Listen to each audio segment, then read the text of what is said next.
Chapter 10. Always keep your eyes open. The interdimensional portals that appear randomly around the world are believed to be passageways to random and dangerous places within the celestial abode, as the monsters in both places are similar or, in many cases, identical. However, unlike the celestial abode, where there are different regions with different monsters, there is no way to predict what the monsters inside the random portals will be unless someone gets into it, nor is there any way to close a portal other than by defeating the strongest creature inside, the boss. These are two undeniable truths. In addition, there are many other things that humanity does not yet know about interdimensional portals. In fact, humanity may have learned as much about portals in 20 years as it learned about the celestial abode in 1 year, which is almost nothing. Going through a random portal is like trying to explore the ocean.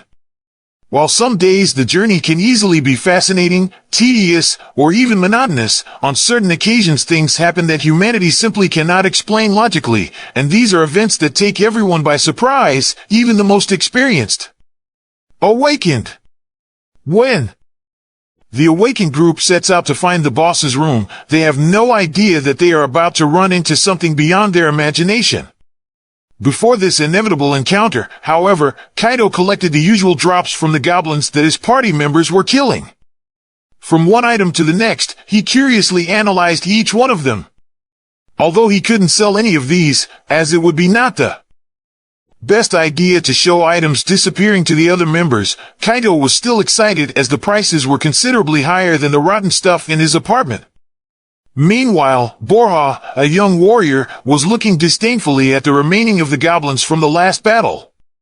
His confidence is evident in his prideful posture and in the way he rests his sword on his shoulder instead of its leather sheath.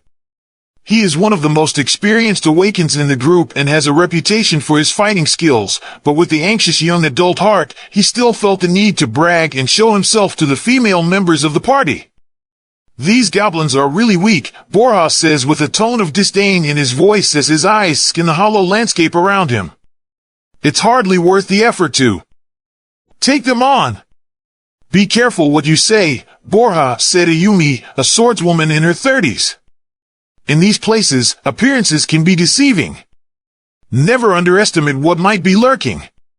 Ayumi is right, young man. Lord Ishikawa intervenes before the talk turned into an argument. Always keep your eyes open. Since Ishikawa was the one who led this expedition, Borja doesn't even think of arguing with him, despite his pride, but mumbles, it even seems that today will soon be different than the last few days. Ironically, just as Borja is about to finish his sentence, he feels something stiff wrap around his head, and when he raises his eyes, he catches a glimpse of something green. Then he hears a loud sniffling behind his back, and at that moment he discovers how stupid his last sentence was. As soon as they all hear the same loud sniffling, like that of an animal, they look in shock at the sight of a large hand gripping Borja's head, and the owner of that hand is a goblin much larger than any other that has emerged from the darkness. He has huge muscles and 2 pairs of lower fangs protruding from his mouth, like those of an orc. His skin is dark green to help him hide in the darkness, and red tattoos and thick lines detail his arms and extremely defined abdomen. This is not a goblin like the others, this is a high goblin. Fear overwhelms all the awakened present. They are completely unprepared for the sudden appearance of the high goblin. Borja's scornful expression quickly vanishes from his face, replaced by one of pure fear. To make matters worse, 2 more superior goblins appear behind the first one, and although they are not as large as the first one, they are also very frightening. Each of them has a different pattern of tattoos, which are used to show importance and status among the goblins. This makes it clear that the goblin holding Borja hostage is not just any goblin, but an alpha. What is that? Someone whispers in the middle of all this. I've never seen anything like it. Another reply. Behind all the awakened ones in the back, Kaido observes how frightened everyone looks and finally remembers that the upper goblins are not common enemies of ranks E or D. On the contrary, it is normal that only ranks C or B can defeat transcendence of that level. At this moment, his heart begins to race as he finally realizes that he is facing death. Suddenly, the Alpha begins to squeeze Bora's head tighter and tighter, making a strange crackling sound while speaking in a strange language, Asi, Ja Nan Ikraira Nakuyama. The awakened ones all look at each other in confusion, while the other two upper goblins begin to laugh. However, since no one but the upper goblins are laughing at his sentence, they quickly become serious again. In fact, they look even more angry than before. "Help me!" Bora pleads in a whisper, feeling his head slowly being crushed. Despite Bora's mumbling and the critical moment, Lord Ishikawa regains his composure and takes a deep breath. He knows that it is necessary to act quickly to protect the group. "Prepare for battle!" Ishikawa shouts with a firm voice. "Do not underestimate these enemies. Unite and fight with everything you have." The voice of the experienced awakened one was all the others needed to hear to regain their consciousness. The other members of the group immediately positioned themselves at Ishikawa's side, raising their swords bravely and with a determined look, ready to attack. The superior goblins, however, only look at them seriously for a second, then begin to laugh euphorically. They know that they are stronger. Kaido, for his part, watches the scene from behind with trembling hands. Don't do it! What do you think you can do? You will die like this. There is no way to face superior goblins with only ordinary swords and no armor like us. It would be like a level 10 player trying to fight a level 90 monster. Death is certain. Kaido wants to shout for everyone to retreat and run away so that at least some of them have a chance to survive, but his voice disappears completely. In this way, most of the awakened in the group are massacred, thanks to the courage and confidence they have gained from their recent expeditions. In a matter of seconds, all of the group's strongest members are down, and Kaido finds himself face to face with the superior Alpha Goblin. Just as when the first goblin tried to attack Kaido, everything was slowed down. The seconds of the battle between the awakened and the upper goblins were reduced to the blink of an eye from Kaido's perspective. All are badly wounded and blood covers the fists of the Transcendents. Lord Ishikawa, Bora, Ayumi. All of them. Only Kaido and Maya are standing, forming the rear of the team. Maya is on her knees, exhausted from using too many spells in such a short time. Kaido can hear her gasping for breath behind him and can feel the bloody breath of the goblins approaching them. But when the Alpha gets close to Kaido, he completely ignores him and goes for Maya, who he looks at with a perverted smile. At this moment, Kaido's eyes are still static, but somehow they land on Ishikawa, who is stopping the bleeding from his own neck with one hand. Ishikawa is silently screaming with his eyes and his expression of desperation. He seems to be asking for something, a request that Kaido quickly understands. "Help Maya!" Ishikawa cries, not loudly, but with his heart. His right hand slides down the handle of his pickaxe and an immeasurable lightness fills his body. Kaito jumps with frightening speed, capable of destroying the stone floor beneath his feet, and swings one end of the pickaxe at the Alpha's head, ignoring the basic logic in his mind. After all, there is no way a level 1 can defeat a level 60 monster, is there? Chapter 11. Pain. Moved by Ishikawa's silent plea, Kaido acts without thinking. With ruthless determination and surprising speed, he leaps toward the head of the leading goblin, swinging the tip of his pickaxe in a ferocious blow. Time seems to slow down while he is in the air. Kaido can feel his own heart pulsing with adrenaline, driven by the desire to prevent Maya from becoming another victim of the Alpha. Still, a selfish thought pops into his head. What the hell am I doing? My class is villain. I should be running away now, not trying to save someone. But it is too late to turn back. The top goblin, with red tattoos and circular patterns on his chest, is completely taken aback by the sudden attack and tries to react, but it is too late. The tip of Kaido's pickaxe hits its target hard, striking the enemy's head with devastating force. A loud crack echoes through the scene as the leading goblin's head is pierced by Kaido's weapon.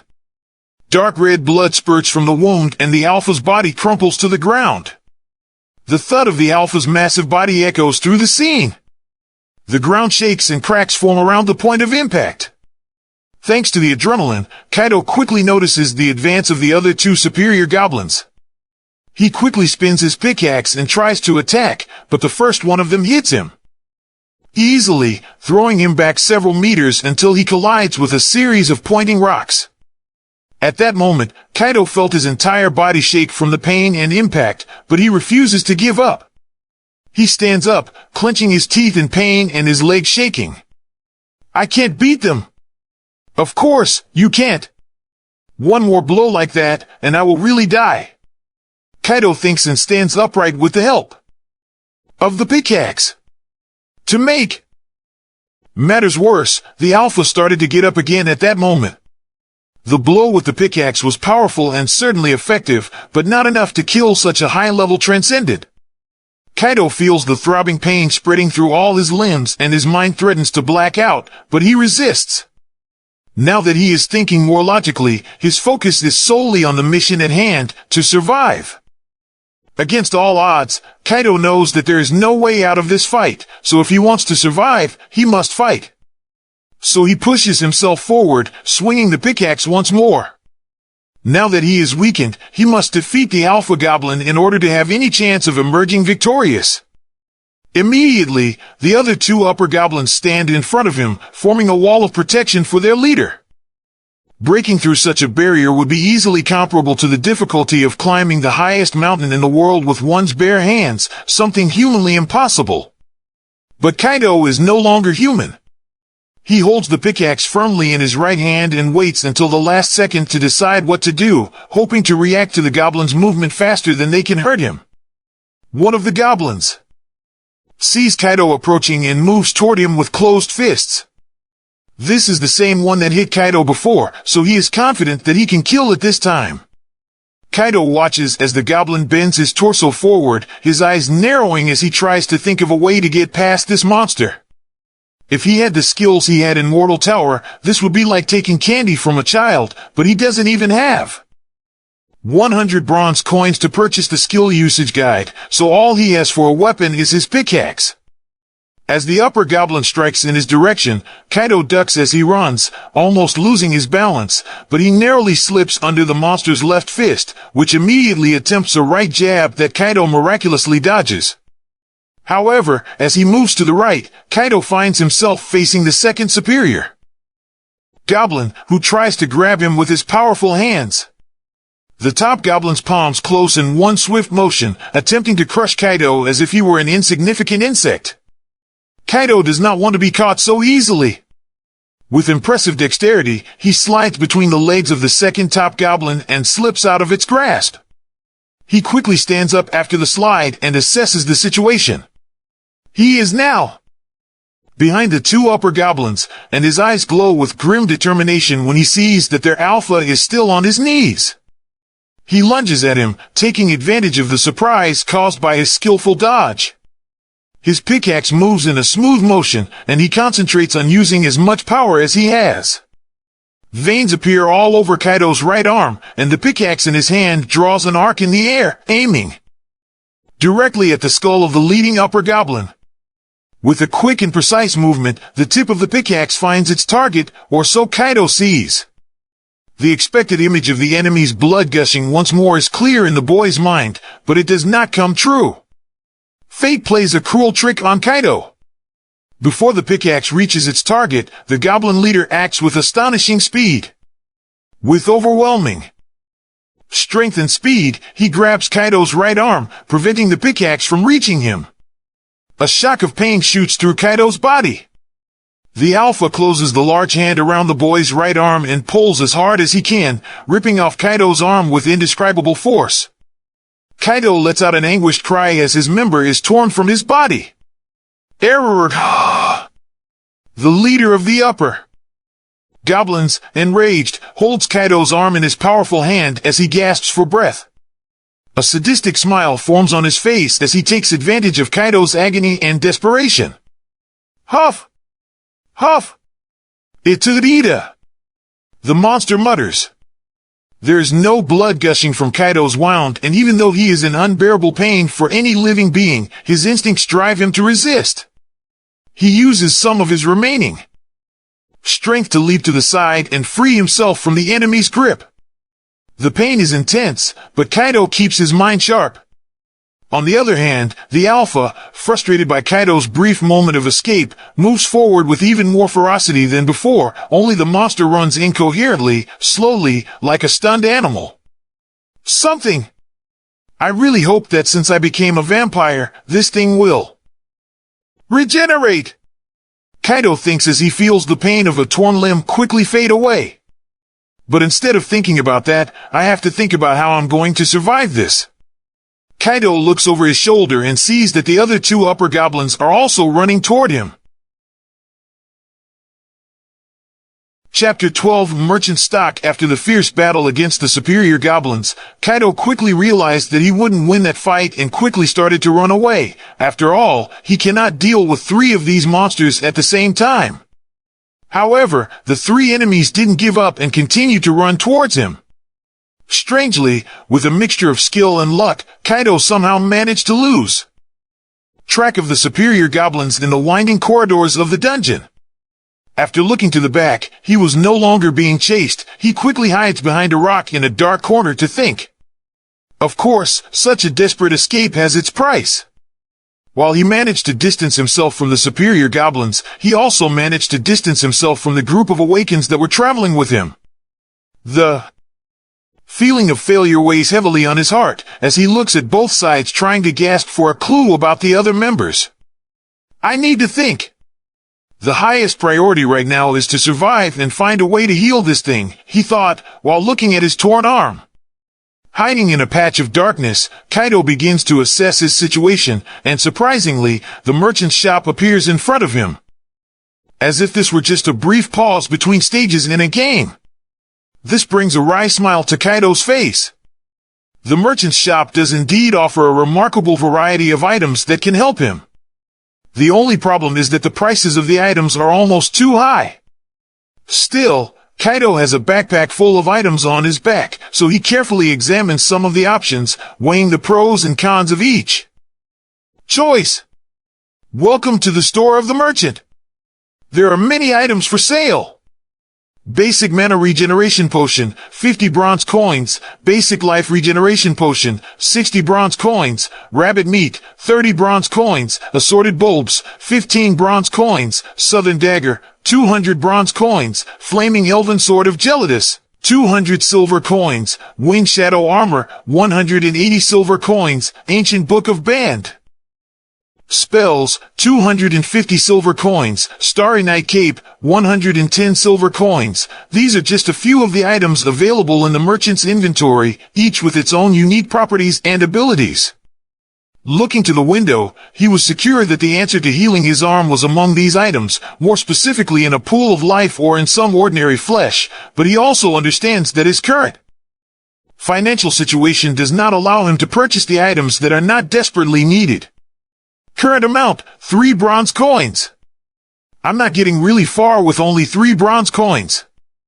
I need to keep these with me, he thought, looking to the only number floating in front of his eyes. Kaido sighs and whispers to himself, I almost forgot that I already ate today.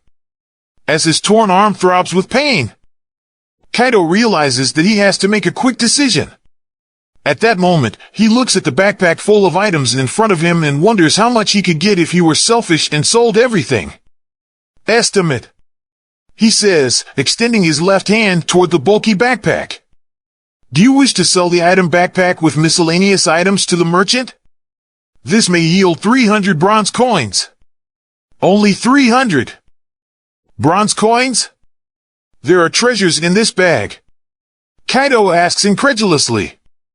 Sigh. Maybe he's giving a discount because I'm selling it all at once. Kaido thinks about the offer to sell the bag with all the items he carries with him.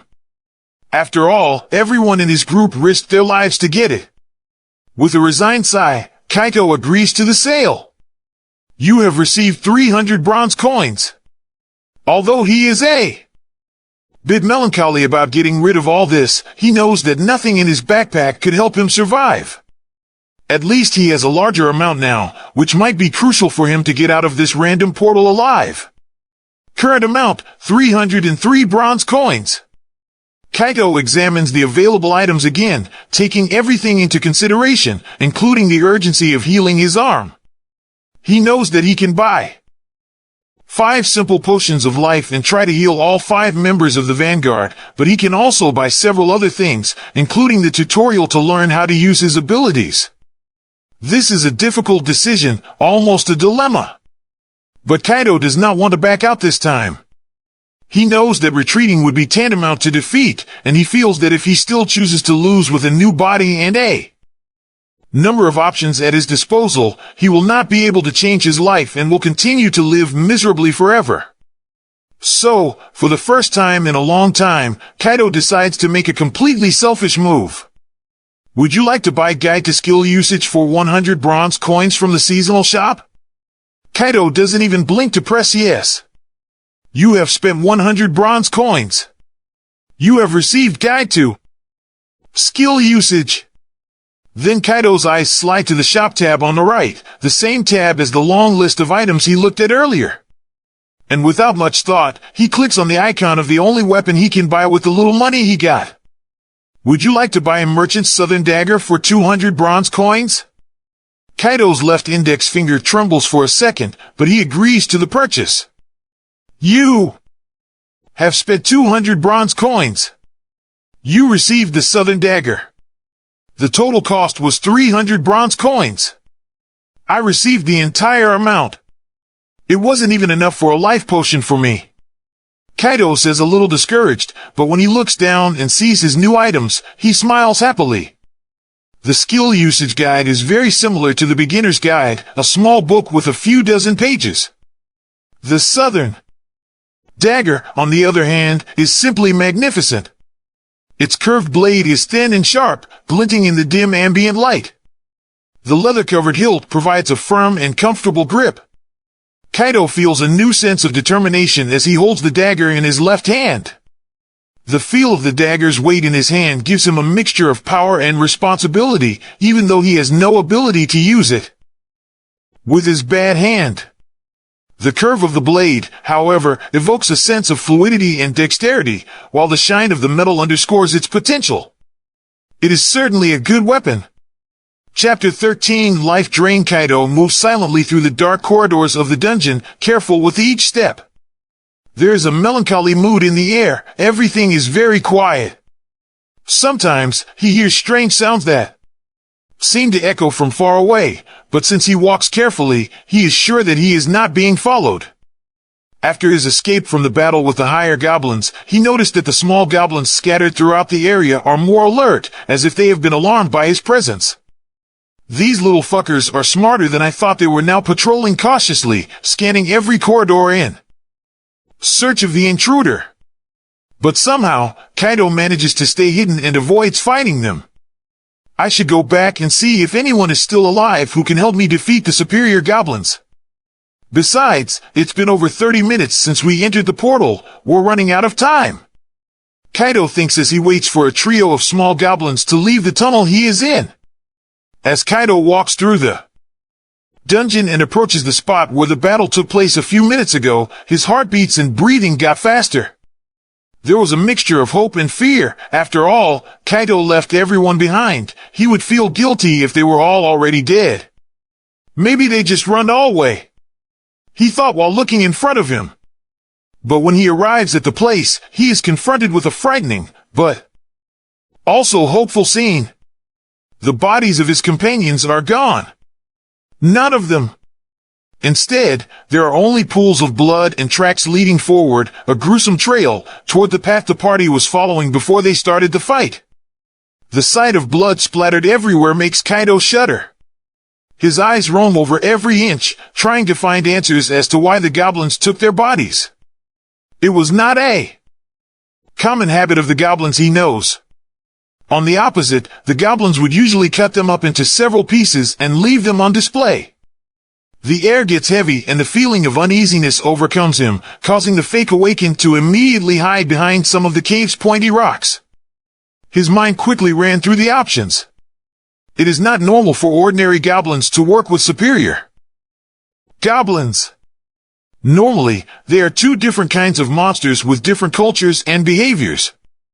I wonder if there is a shaman here. He whispers to himself. The hypothesis crosses Kaido's mind, but he shakes his head in the negative. No, that's not possible. We're not in the Mortal Tower. This is real life.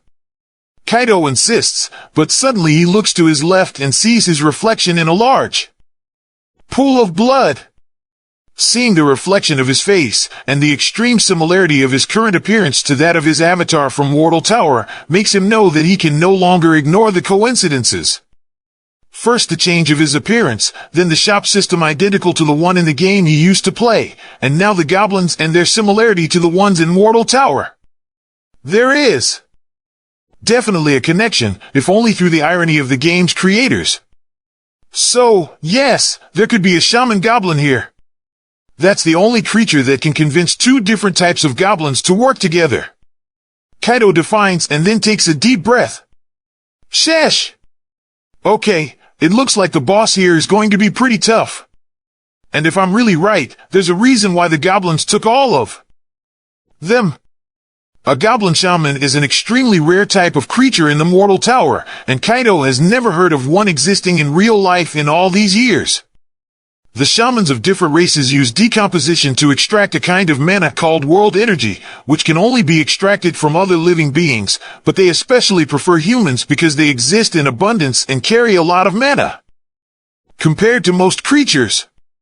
Of course, all this only applies to the reality of the Mortal Tower, but for Kaido, even the slightest resemblance would be the best news he could receive, because it could mean that all the other awakened ones brought to the shaman by the superior goblins are still alive.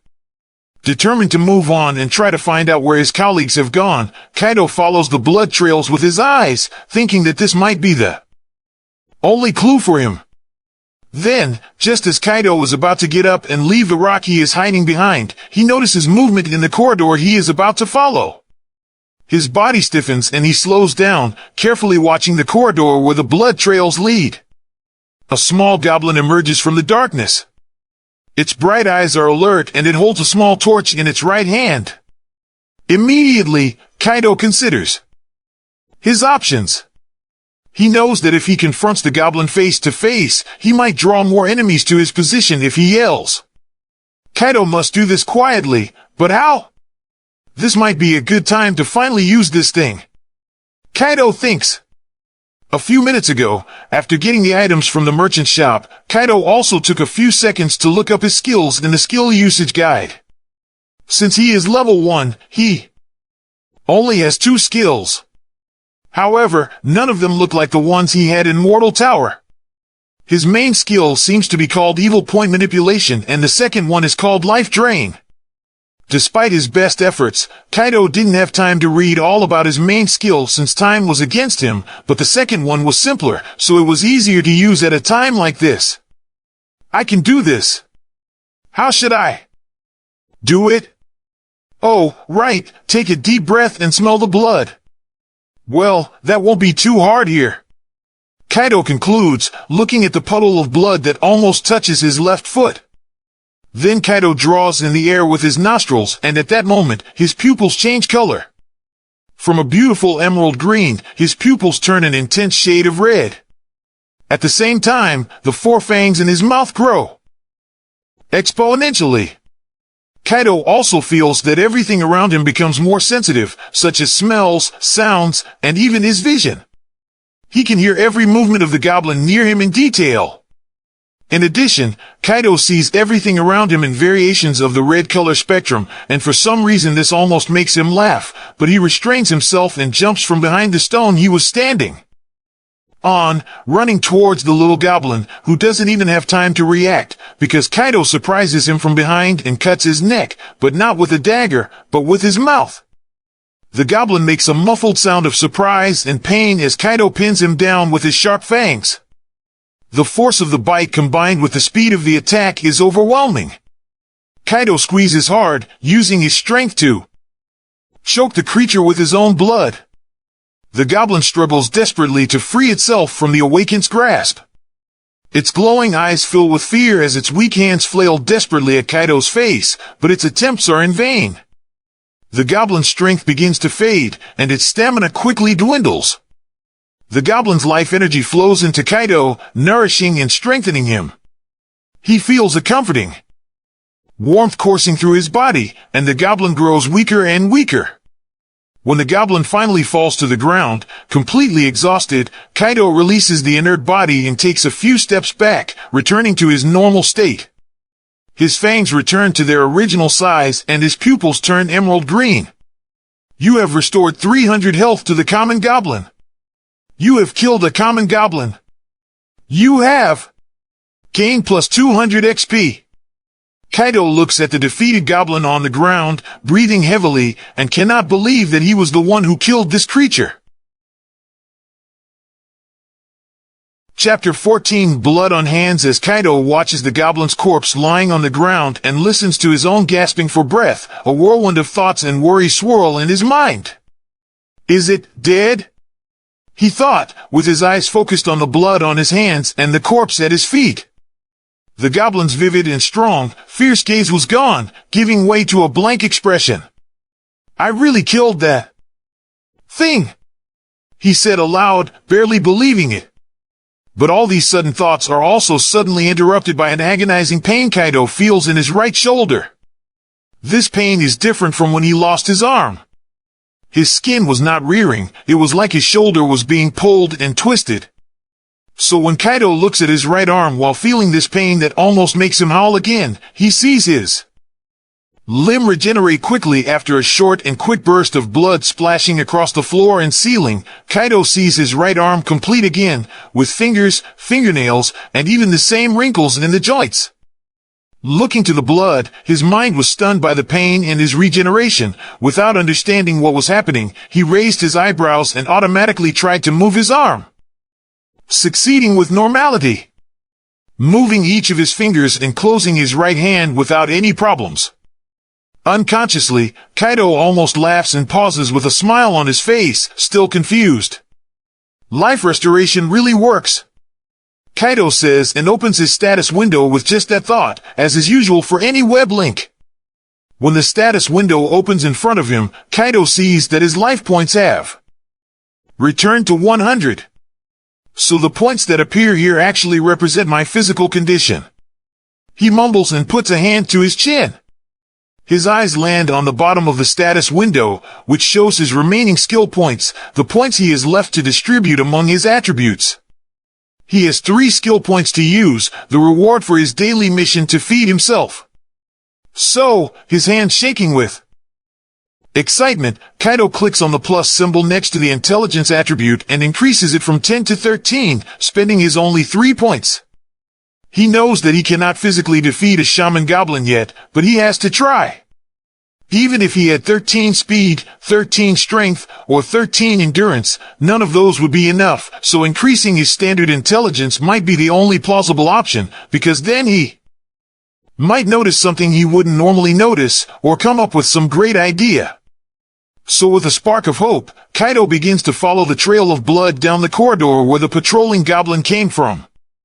Every step he takes echoes softly, and the dungeon seems to grow darker and darker, with a thin layer of fog filling the odd gaps. The silence is occasionally broken by the distant whisper of the wind and the goblins on patrol, following the various corridors and tunnels of the dungeon.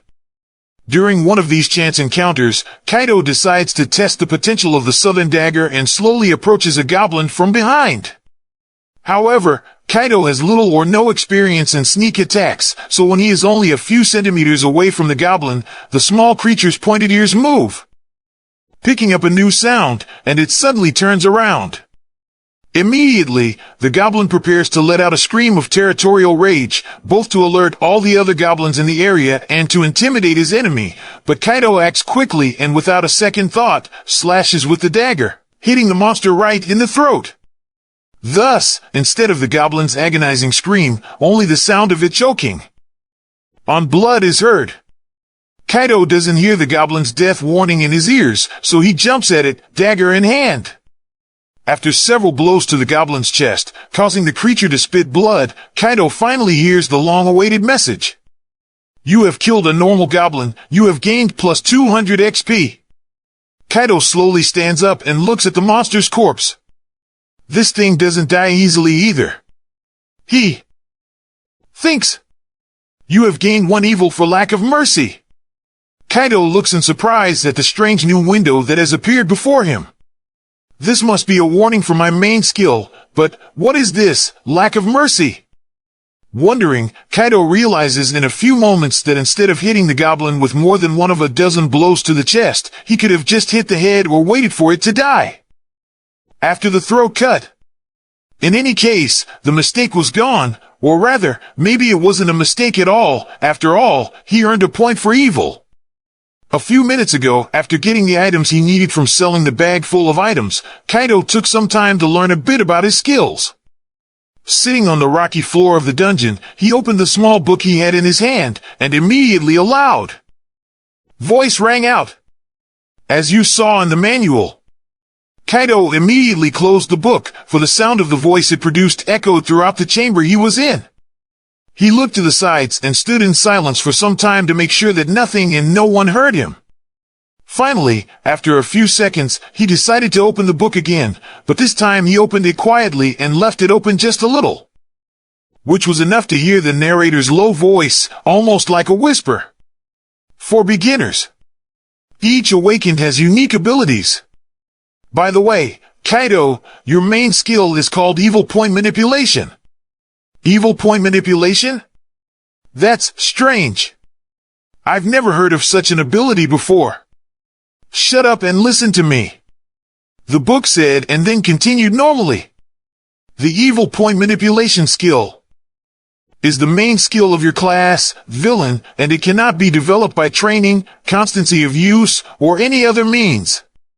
As such, this skill will only serve as a support and stepping stone for your evolution.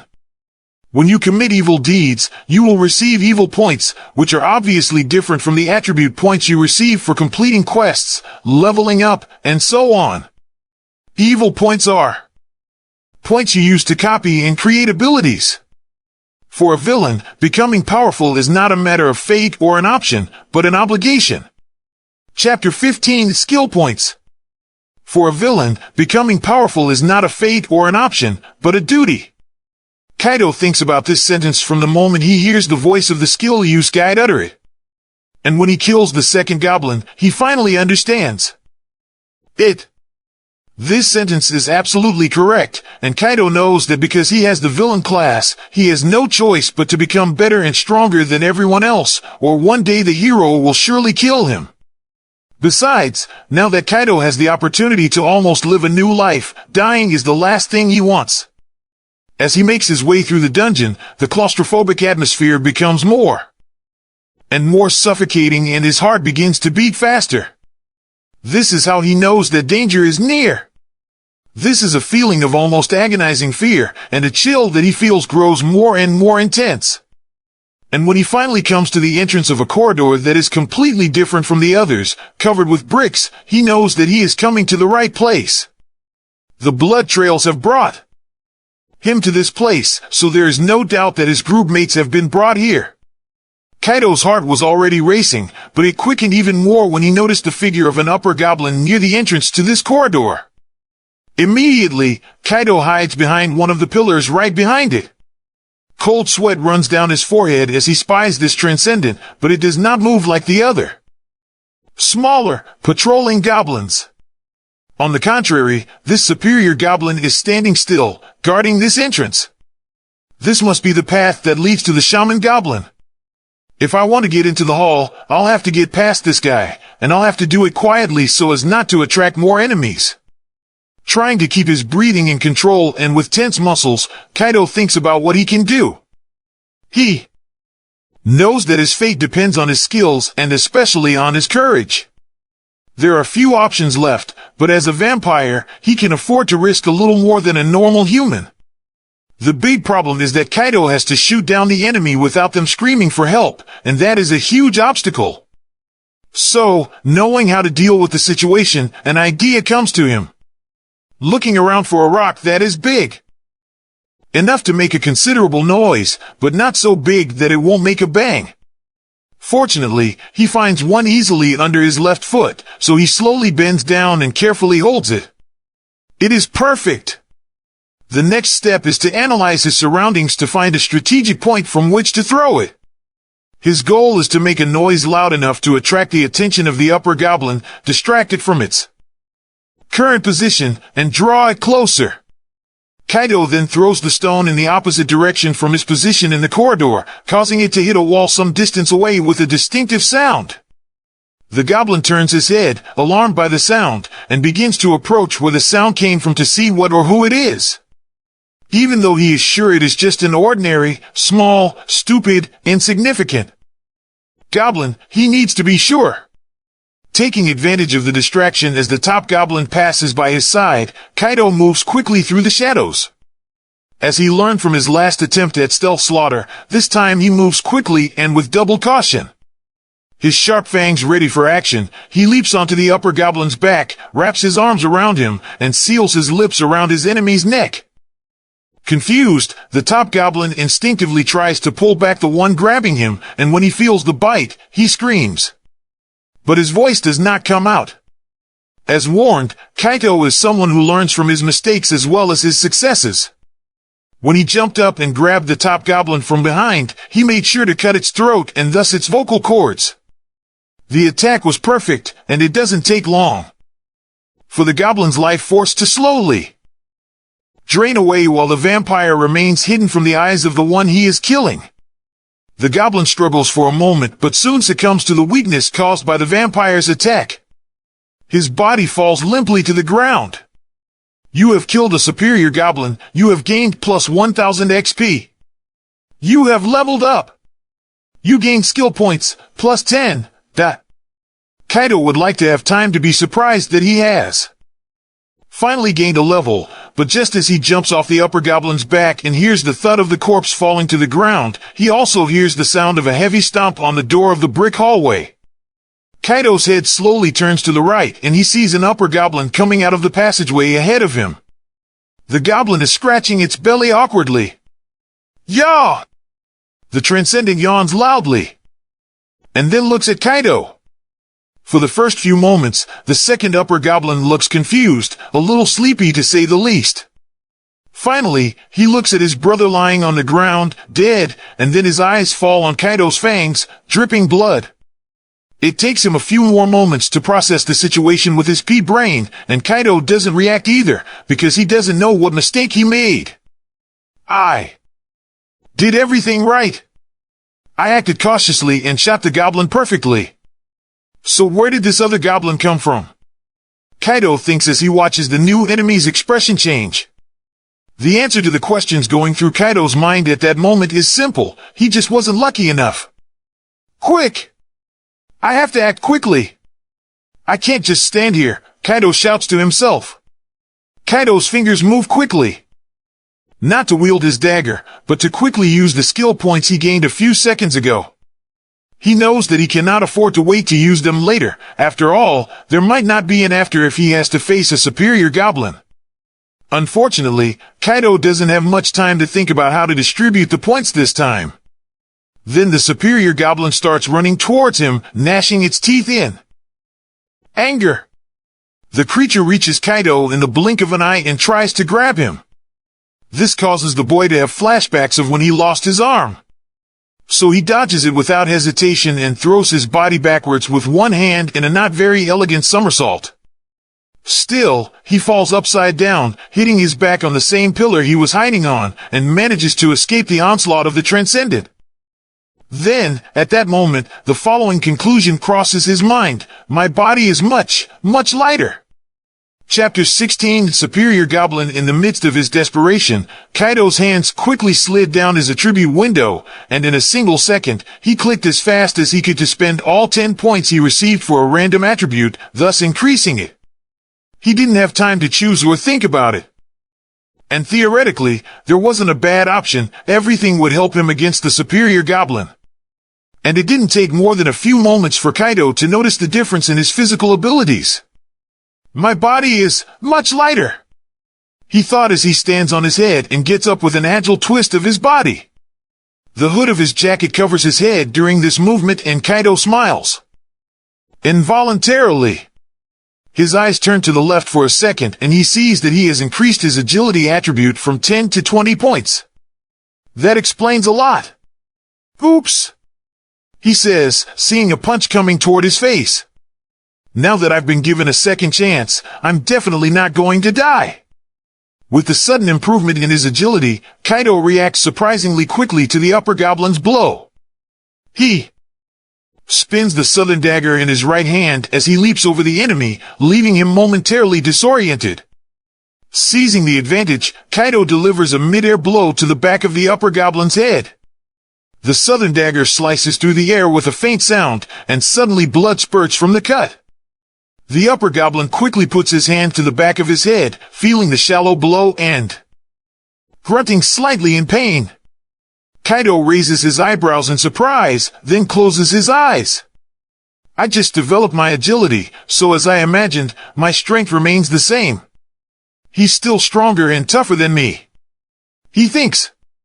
The top goblin suddenly smiles, showing off his thick, bulky fangs as well as his confidence. Despite feeling a chill, Kaido is not intimidated. He has nowhere to run if the path to his companions is right in front of him, and he knows he needs to take advantage of it while his enemy is underestimating him. But how am I going to defeat this thing alone? He wonders, looking at the goblin that is easily almost 2 meters of pure muscle and savagery. Since the monster doesn't have the same concerns as Kaido about thinking of a plan, he moves forward without hesitation. However, this time the awakened man decides to adopt a not-so-defensive stance and punches the goblin in the face with his left hand to surprise it. But instead of the blow shattering the monster's body, it shatters Kaido's whole body, who feels the firmness of the monster's skin and muscles. Maybe if a punch like this had hit an ordinary goblin, it would be enough to knock it out, only of course, this doesn't work with a type of goblin that is on a higher level. The upper goblin barely moves at Kaido's punch, which makes him think it won't work. You certainly can't beat that. In the next second, Kaido is hit with a powerful punch that the moment it hits him in the stomach makes him spit up blood. As the blow twists Kaido's stomach, a series of flashbacks pass through his head, making him remember the old nights when he spent hours and hours farming experience and items by slaughtering villages and villages of superior goblins on floor 11 of the Mortal Tower. These memories all coming to the surface right when he is being beaten by a superior goblin makes him instantly conclude that this is all a joke of fate, to make him hope to live a different life and then end it all by dying to a weak creature he has killed hundreds of times before is cruel and sadistic on God's part, to say the least. The goblin's blow throws him several meters forward, causing him to be dragged with his back on the floor of the brick corridor that was supposed to be his hope of finding his group mates. Kaido knows that he could have run away, but he also feels that he needed to fight the shaman goblin and defeat him to change his life once and for all. Fallen, Kaido tries to look down the sinister corridor and sees that at the end of this long path there is an intensely red light. He can hear the drumming for a second, only for the music to be quickly interrupted by heavy footsteps approaching him. At this moment Kaido's eyes no longer harbor hope, they are almost empty. His eyelids are so heavy. He is tired, maybe it is time to rest. However, just as Kaido is about to give up his new chance, everything goes silent and a distant voice resounds in his mind. It is the voice of his father. No matter how hard it seems, you must find a way to overcome. Those words echo over and over again and his father's face pops into his memory, as does his exhausted and sickly, but still gentle smile. At the same time, Kaido is slowly lifted by the collar of his shirt by the top goblin, who is thirsty to kill him to the point that he is salivating. The goblin prepares to throw a punch hard enough to break the boy's skull into several pieces, but when the monster raises his left hand, the glow returns to Kaido's eyes. Seeing Kaido's eyes glowing, one in ruby red and the other in emerald green, the monster for some reason hesitates, either out of fear, uncertainty, or strangeness, and during this moment of hesitation, a sound of tearing flesh echoes loudly throughout the place. Then, from the corners of the upper goblin's mouth begins to ooze blood, lots of blood. The goblin looks down, feeling suddenly weak, and sees the southern dagger stuck in the left side of his chest. His heart has been broken in half by a surprise attack from Kaido. This time it is the goblin's eyes that go gray, and he falls on Kaido. You killed a superior goblin. You gain plus 1000 XP. Kaido takes a few seconds to breathe, to rest, even as the stinking, heavy body of the superior goblin falls on him. Kaido is extremely tired both physically and psychologically, no wonder. He has almost given up everything. However, he doesn't have much time to rest either, so he soon stands up, extends his right palm towards the upper goblin and utters, "Sell."